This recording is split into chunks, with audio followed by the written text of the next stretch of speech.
دکھلا دیا حسین نے اپنا بہا کے خون، کرتے ہیں دیکھ سینہ باطل کو چاک یوں۔ شہدائے کربلا کی عظیم قربانیوں کو سلام۔ یوم عاشور آج انتہائی عقیدت اور احترام سے منائی جا رہی ہے۔ ملک کے تمام چھوٹے بڑے شہروں میں شبیہ ذوالجناح کے جلوس نکالے جائیں گے۔ عزادار نواز رسول جگر گوشہ بطول حضرت امام حسین رضی اللہ عنہ اور ان کے رفقا کو خراج عقیدت پیش کریں گے۔ لاہور میں نثار حویلی سے برآمد جلوس روایتی راستوں پر روان دواں کربلا گام شاہ پہنچ کر اختتام پذیر ہوگا۔ کراچی کے نشتر پاک سے نکلنے والا جلوس امام بارگاہ حسینیہ ایرانیہ پہنچے گا۔ اسلام آباد، راولپنڈی، پشاور، سکھر اور ملتان سمیت دیگر شہروں میں بھی جلوس برآمد ہوں گے۔ یوم عاشور پر ملک بھر میں سیکیورٹی انتہائی سخت۔ اسلام آباد سمیت تمام شہروں میں جلوسوں کے روٹس پر بھاری نفری تعینات۔ کراچی میں 6800 سے زائد پولیس اہلکار مامور، پاک فوج اور رینجرز کے جوان بھی موجود ہوں گے۔ راستے میں آنے والی تمام مارکیٹیں اور دکانیں سیل، موبائل فون سروس جزوی طور پر بند۔ وزیر داخلہ سندھ کی نواب شاہ احمد سیکیورٹی انتظامات کا جائزہ لیا۔ کوئٹہ شہر اور اطراف میں موبائل سروس معطل۔ وزیر اعلیٰ پنجاب مریم نواز کی ہدایت پر صوبے میں خصوصی ماڈل متعارف۔ 4836 امام بارگاہیں QR کوڈ سسٹم سے منسلک۔ جدید ٹیکنالوجی، آرٹیفیشل انٹیلیجنس اور ڈیجیٹل مانیٹرنگ سے مدد لی گئی۔ یوم عاشور اسلامی تاریخ کا عظیم دن جو ہمیں صبر، استقامت، ایثار اور حق گوئی کا درس دیتا ہے۔ صدر مملکت کا پیغام، آصف علی زرداری کا امن، رواداری اور بھائی چارے کے فروغ پر زور۔ آج کا دن اللہ کی نصرت، اہل ایمان کی کامیابی اور حق کی سربلندی کے لیے قربانیوں کے عظیم واقعات کی یاد دہانی ہے۔ وزیر اعظم شہباز شریف کا شہدائے کربلا کو خراج عقیدت۔ وفاقی وزیر مواصلات عبدالعلیم خان نے کہا، شہادت امام حسین حق و باطل کے درمیان ابدی معیار اور انسانیت کے لیے روشن مینار ہے۔ واقعہ کربلا ظلم کے سامنے ڈٹ جانے اور اصولوں پر قائم رہنے کا لازوال پیغام دیتا ہے۔ اسرائیل کی سیز فائر کی خلاف ورزیاں، جنوبی لبنان کے قصبہ بیت یاہون پر فضائی حملہ، 2 افراد شہید۔ ترجمان حزب اللہ کا کہنا ہے کہ اسرائیلی کارروائیاں جنگ بندی کی کھلی خلاف ورزی ہیں۔ شہدائے کربلا کو خراج عقیدت۔ ایران، عراق، یمن اور شام سمیت کئی ممالک میں مجالس اور جلوسوں کا سلسلہ جاری۔ کربلا میں عزاداروں کا ایران کے شہید رہنماؤں کی تصاویر اٹھا کر جلوس میں شرکت۔ تہران کے انقلاب اسکوائر پر بھی عزاداری، ہزاروں افراد کی شرکت۔ ایرانی صدر مسعود پزشکیان بھی شریک ہوئے۔ ایران کو جوہری ہتھیار حاصل کرنے کی اجازت کبھی نہیں دیں گے، امریکی صدر کی پھر دھمکی۔ کہا تہران کے پاس ایٹمی ہتھیار آیا تو وہ پہلے گھنٹے میں ہی استعمال کرے گا۔ ایران کی فضائی اور نیوی تباہ کر دی، وہ معاہدے کے لیے بےتاب ہے۔ ایرانی فنڈ سے گندم، سویابین اور مکئی خریدنے کا اعلان۔ زراعت سے متعلق ایگزیکٹو آرڈر پر دستخط۔ کہا زرعی شعبے میں نئی جدتیں لائیں گے۔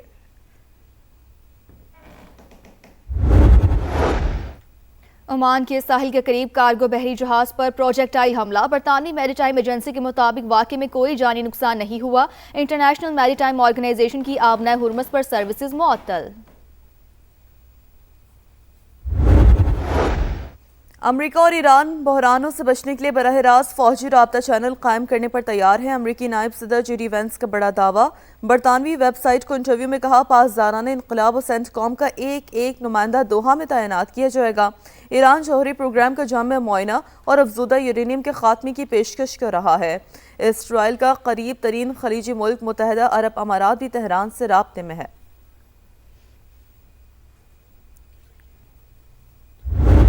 پراکسیز کی فنڈنگ بند کیے بغیر پائیدار امن اور استحکام ناممکن۔ ایران نے آبدہ ہرمز پر ٹیکس یا ٹول وصول کیا تو برداشت نہیں کریں گے۔ امریکہ کا 2 ٹوک اعلان۔ مارکو روبیو نے کہا، بین الاقوامی پانیوں میں ٹیکس کی وصولی ناقابل قبول۔ عمان بھی اس کے حق میں نہیں۔ خلیجی ممالک کی جانب سے بھی حمایت صفر ہے۔ امریکی وزیر خارجہ کی تہران کو فنڈز فراہم کرنے کی بھی تردید۔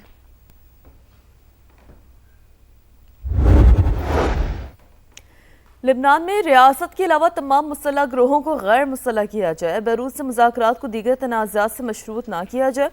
خلیج تعاون کونسل کا سیاسی اور سیکیورٹی استحکام کے لیے مذاکراتی عمل جاری رکھنے پر زور۔ بحرین میں ہونے والے GCC اور امریکی وزراء خارجہ کے اجلاس کا مشترکہ اعلامیہ جاری۔ متن کے مطابق غزہ سے کسی بھی شخص کو زبردستی بے دخل نہیں کیا جائے گا۔ مرضی سے شہر چھوڑنے والوں کو واپسی کی آزادی ہوگی۔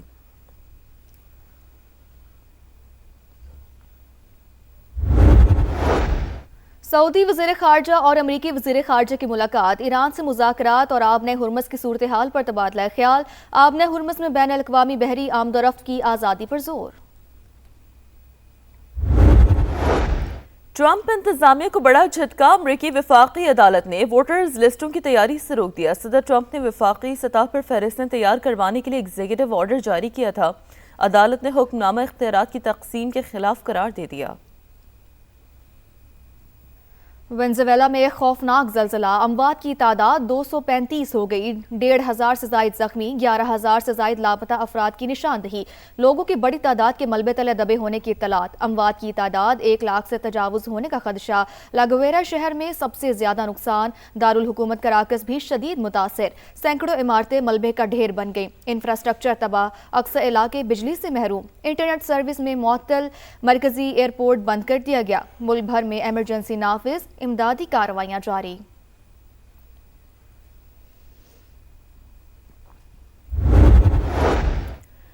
امریکہ کا وینزویلا کے زلزلہ متاثرین کے لیے $150 ملین امداد کا اعلان، امریکی ڈیزاسٹر اسسٹنس رسپانس ٹیم بھیجنے کا فیصلہ، امریکی محکمہ دفاع بھی تعاون فراہم کرے گا، سرکاری اور نجی امدادی اقدامات کے لیے خصوصی ٹاسک فورس قائم، چین کا بھی ہر ممکن مدد فراہم کرنے کا اعلان، Turkiye, Australia, Qatar, Colombia, Spain, Panama, Brazil, Argentine اور یوروگوائے سمیت مختلف ممالک کی جانب سے تعاون کی پیشکش۔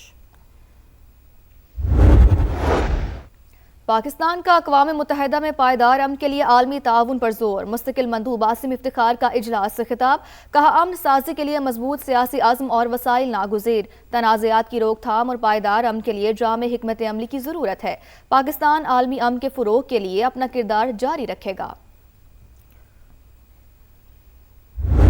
پہلے تو انڈیا کی جنگ کی فتح، اس کے بعد یہ فتح، اس کے بعد پاکستان کا جو پرسیپشن ہے وہ دنیا میں کچھ اور ہے۔ کہتے ہیں کہ یہ تو اب پیس میکر ملک ہے، یہ تو مڈل پاور ملک ہے، یہ تو نیٹ سیکیورٹی پرووائڈر ملک ہے، ہمیں اب معاشی قوت بننا ہے۔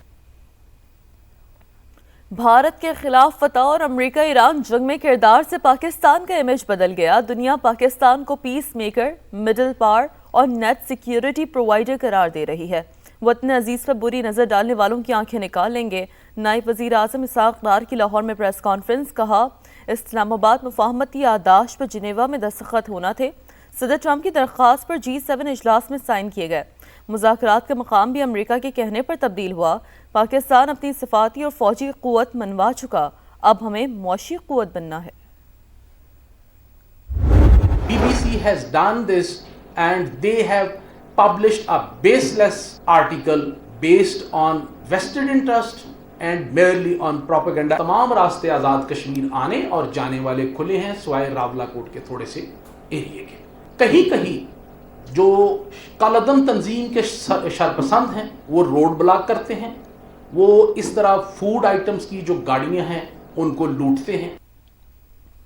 آزاد کشمیر میں تمام راستے کھلے ہیں، بنڈت سے متعلق BBC کی خبر جھوٹ ہے، IG آزاد جموں کشمیر لیاقت علی ملک نے برطانوی ادارے کی غلط رپورٹنگ کا بھانڈا پھوڑ دیا، پریس کانفرنس میں واضح کیا کہ پولیس نے کسی بھی ٹرانسپورٹ کو کشمیر آنے جانے سے نہیں روکا، کالعدم تنظیم کے شرپسند روڈ بلاک کرتے ہیں، خوراک کی گاڑیوں کو بھی روکا جاتا ہے۔ آزاد کشمیر کے وزراء کی بھی پریس کانفرنس، عوام سے انتشاری ٹولے کی باتوں میں نہ آنے کی اپیل، چوہدری رفیق نیر بولے جو بھی تنازع ہے وہ بات چیت سے حل ہوگا، چوہدری قاسم مجید نے کہا کہ کشمیر پاکستان کی شہرگ، تکمیل پاکستان ہماری منزل ہے۔ کالعدم ایکشن کمیٹی کو ایک اور جھٹکا، کور ممبر فیصل جمیل کشمیری نے لا تعلقی کا اعلان کر دیا۔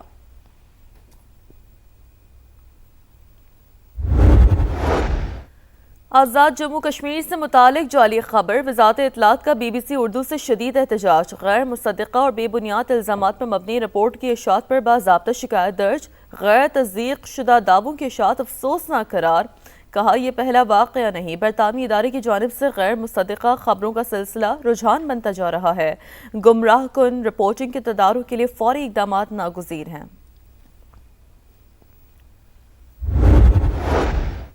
پاکستان کا موقف سچ ثابت، افغان طالبان رجیم فتنہ الخوارج کی پشت پناہ، پوری دنیا مان گئی۔ برطانوی خصوصی نمائندے رچرڈ لنڈزے نے افغان ٹی وی کو انٹرویو میں کہا افغانستان دہشت گردوں کے لیے محفوظ پناہ گاہ بن گیا، فتنہ الخوارج کے تربیتی کیمپس موجود، انہیں ہتھیار اور مالی مدد دی جا رہی ہے، افغان طالبان سے فتنہ الخوارج کی حمایت سے متعلق سوال ہونا چاہیے۔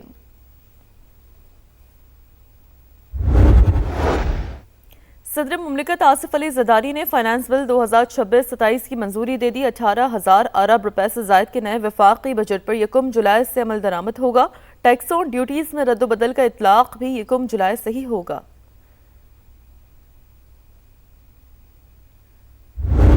اگر کراچی میں بلدیاتی الیکشن کے ہونے کے باوجود بہتری نہیں آئی تو ایسے الیکشن وہ کہیں اور بھی ہوں تو ان سے بہتری نہیں آئے گی۔ اب جو طریقہ کار ہے اس کے مطابق تو جب مرضی الیکشن کروا دیں، جب مرضی نہ کروائیں، اور جب مرضی ان کو جو ہے وہ فارغ کر کے گھر بھیج دیں۔ کہ لوکل گورنمنٹ کا نظام بنائیے، آپ آگے بڑھیے، اس میں ترمیم فائل کیجئے، میں اپنی جماعت کو قائل کروں گا۔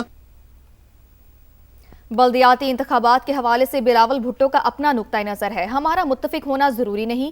کراچی میں بلدیاتی الیکشن کے باوجود مسائل حل نہیں ہوئے۔ موجودہ سسٹم کے تحت کہیں بھی انتخابات کروا لیں، نتیجہ صفر ہی رہے گا۔ اختیارات نچلی سطح پر منتقل نہ ہوں تو مقامی حکومتوں سے بھی بہتری نہیں آئے گی۔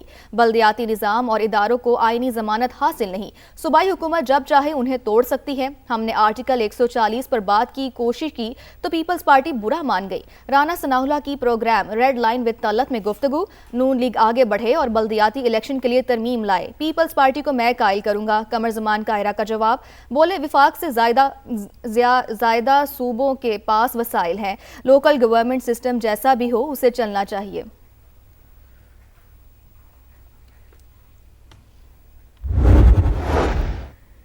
سوات میں اغوا کے بعد زیادتی کا نشانہ بننے والی لڑکی دوران علاج چل بسی۔ ڈی پی او کے مطابق لڑکی کو نشہ آور چیز کھلا کر مبینہ طور پر زیادتی کی گئی۔ مقدمہ درج، 2 ملزمان گرفتار، تحقیقات جاری۔ بلوچستان کے ضلع کوہلو اور گردونواہ میں گرج چمک کے ساتھ موسلا دھار بارش، نشیبی علاقے زیر آب، ندی نالوں میں طغیانی، کچے مکانوں کو نقصان، دیوار گرنے سے خاتون جاں بحق، خزدار، دکھی اور دیگر مقامات پر بھی بادلوں کی گرج برس۔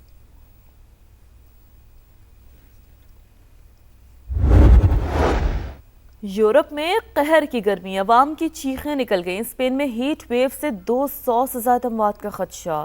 فرانس میں 40 افراد جان سے گئے، درجہ حرارت 44 ڈگری سے اوپر۔ برطانیہ میں کل شدید گرمی کی red warning.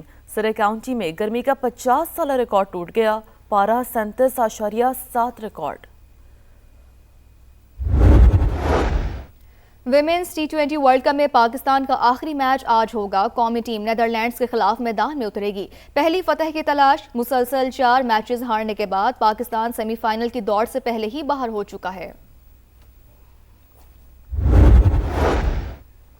FIFA world cup میں بڑا اپ سیٹ، ایکواڈور نے جرمنی کو 2-1 سے ہرا کر ناک آؤٹ میں جگہ بنا لی۔ آئیوری کوسٹ نے کیوراساؤ کو 2-0 سے شکست دے کر پہلی بار ناک آؤٹ مرحلے کے لیے کوالیفائی کیا۔